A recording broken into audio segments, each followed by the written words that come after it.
Hello, good morning. Thank you for calling Ocean View Restaurant. This is Novi speaking. How can I help you? Hello, I'd like to reserve a table for dinner.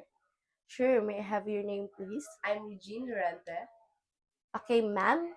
May I ask if this is correct?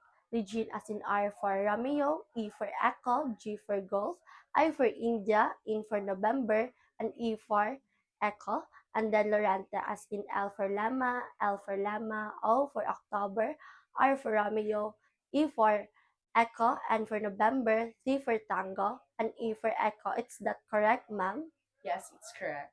Okay, ma'am, I know the date and time of your reservation. On November 10 at 7 p.m. A table for how many, ma'am? A table for 5 person, please.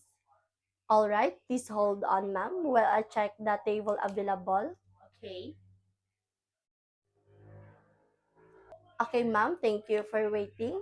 The table for five is available on November 10 at 7 p.m. Can I have your number, please? It's your 909-290-2418. Your number is 0909-290-2418. Is that correct, ma'am? Yes, it's correct. Okay, ma'am, would you like to order in advance? No, we just order when we visit. Okay, any request, ma'am? Yes, please. We would like a window seat. Okay, noted, ma'am. A table for five under the name Regine Lorante on November 10 at 7 p.m. with the contact number 0909-290-2418 with a window seat request. It's that correct, ma'am? Yes, that's correct. Okay, ma'am. Please confirm your booking a day before your visit. Thank you for calling Ocean View Restaurant.